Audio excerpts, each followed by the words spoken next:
उत्तर भारताकडून येणारे थंड आणि कोरडे वारे त्यासोबतच बंगालच्या उपसागराकडून येणाऱ्या दमट आणि उष्ण वाऱ्यामुळे महाराष्ट्रामध्ये काही भागामध्ये पावसाचा इशारा देण्यात आलाय।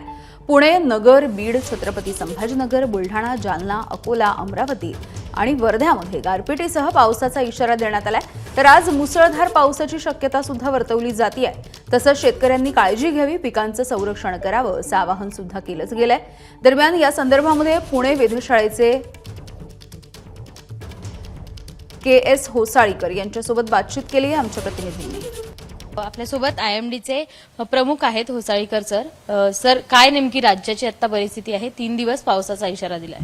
गेले 3-4 दिवसापासून हवामान विभाग महाराष्ट्रातल्या बदलणाऱ्या हवामानाबद्दल अपडेट्स देत आहे आणि काल आलेल्या अपडेटनुसार आणि आज जे मॉडेल गायडन्स जे दर्शवत आहे त्यानुसार 26 तारीख म्हणजे आजचा दिवस, 27 आणि 28 या 3 दिवस राज्यामध्ये खास करून राज्याच्या आतल्या भागामध्ये हवामान सक्रिय असण्याची शक्यता खूप जास्त आहे।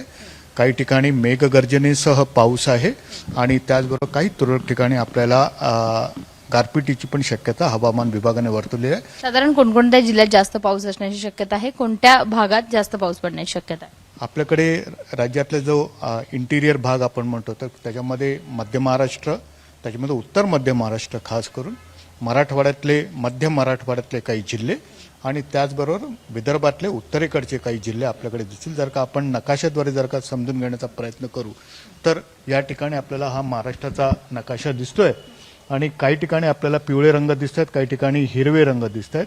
तर ज्या ठिकाणी हिरवे रंग आहेत त्या ठिकाणी पावसाची मात्रा जास्त असेल, मेघगर्जनेसह पाऊस असेल।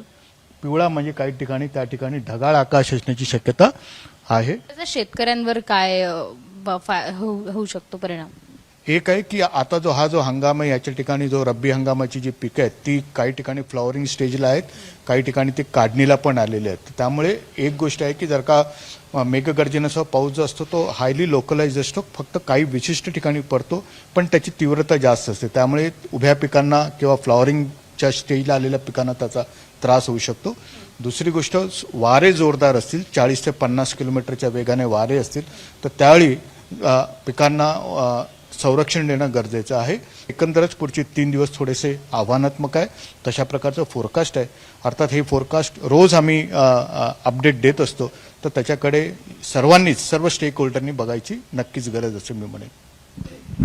कॅमेरामन अमोल गवाळेसह शिवानी पांढरे, ABP माझा, पुणे। ABP माझा, उघडा डोळे बघा नीट।